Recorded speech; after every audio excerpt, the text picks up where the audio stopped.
Hello friends of terrain building and welcome to another Middle-earth terrain building tutorial. Today I want to show you how I built this Corsair ship of Umba, what materials and techniques I have used, so you can build a similar one yourself if you are interested. I built this ship and the whole port terrain for a very good friend who then painted it all. I hope you have fun with the tutorial. As a first step, I cutted a basic body here for the ship that is 50 centimeters in length, 20 centimeters in width, and my usual 6 centimeters thickness. On this, I carved a ship shape. I didn't do that too deeply, and along the shape, I will cut out the ship right now. As a second step, I would like to get a slight conical shape so that the hull is a little wider at the top than at the bottom in the water. For this, I will maybe set an angle of 5 to 10 degrees and then just cut along. Further, I want to cut wooden planks with which I will glue the hull. You will see this in time lapse.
This is how the ship is looking right now.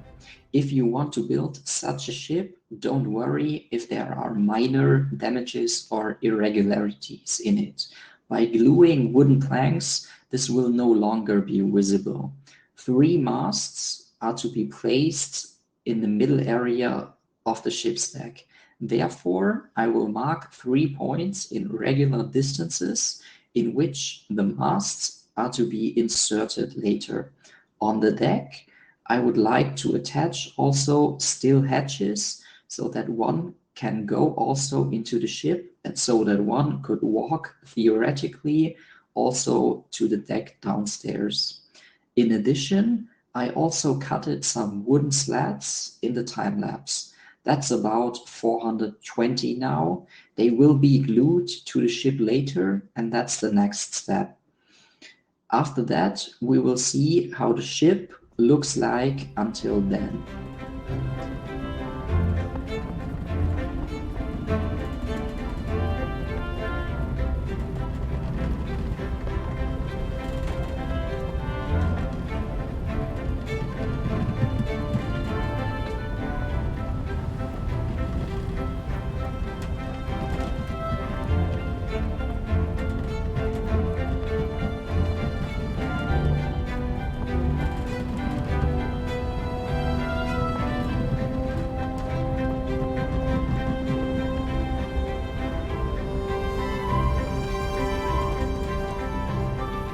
If you ever rebuild the ship yourself, don't be surprised. It takes quite a while to cover the ship.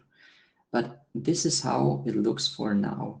The rudder is already glued to the back and will be covered with wooden slats later. The rudder is also the middle piece for the fabric roof that will be attached to the back of the ship. There are also 4 recesses on the railing.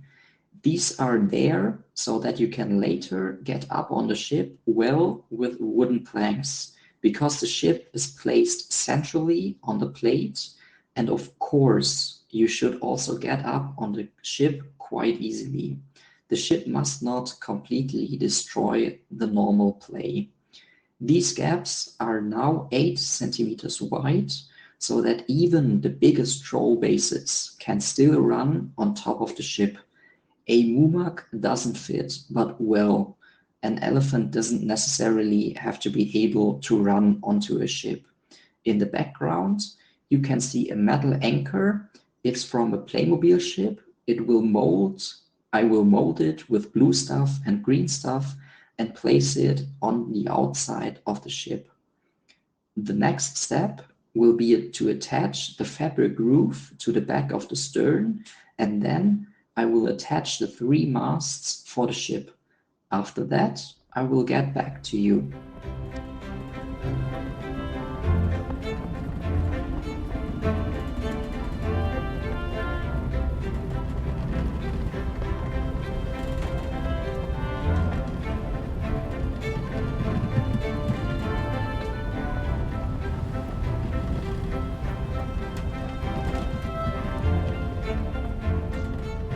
I have now made a few steps. You have seen how the roof was created.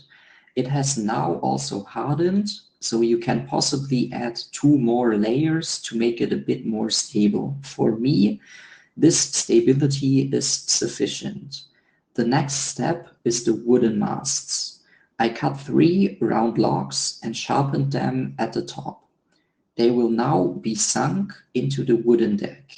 In the middle, the biggest one, in the back, the middle one, and in the front, the smallest of the masts will be inserted.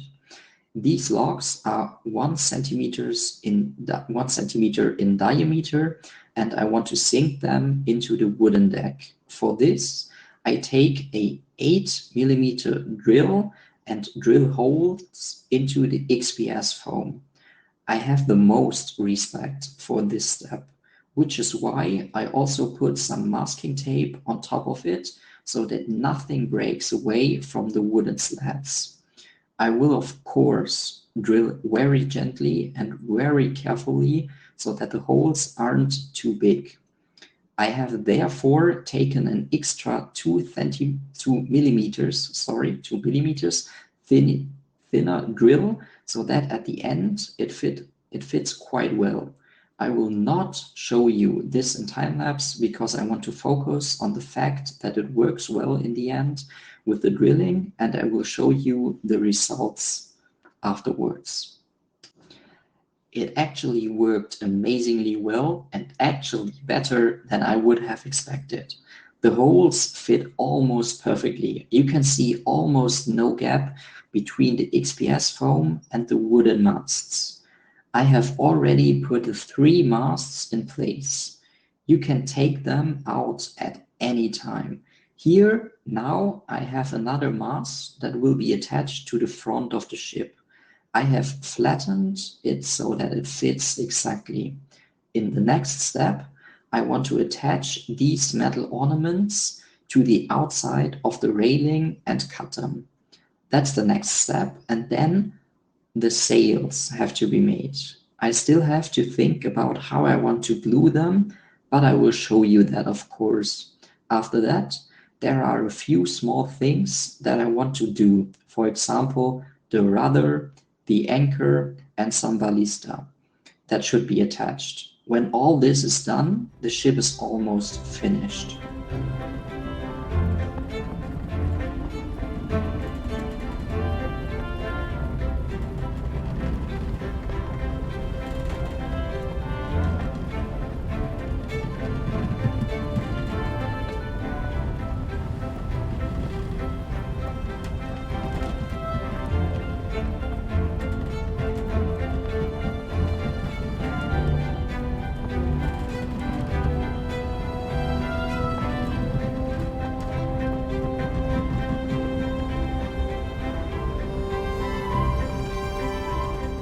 Again, a few steps later, the ship looks like this. These shields are now glued on. I put 5 on each side.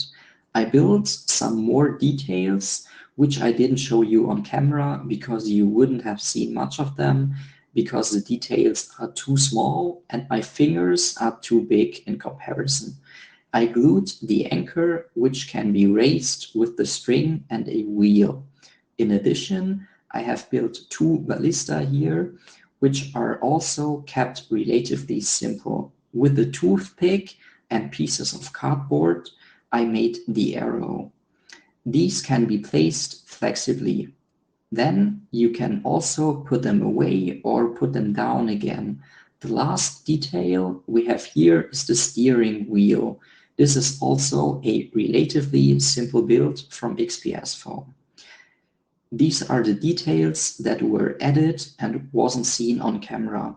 The last steps are the sails. I will definitely take you into the time lapse again, and for this I will glue pieces of wood together to a kind of a fan. I'll take thin logs and glue them together and decorate them with strings and later with napkins. The sails should then also not be spread out, so that later, of course, you have a little more space to actually play on the ship. At the same time, the ship will stand on a harbor terrain, and in the harbor, the sails are rarely hoisted. I will now take you into the last time lapse, and then the ship is also completed. You will see the finished and painted terrain after that.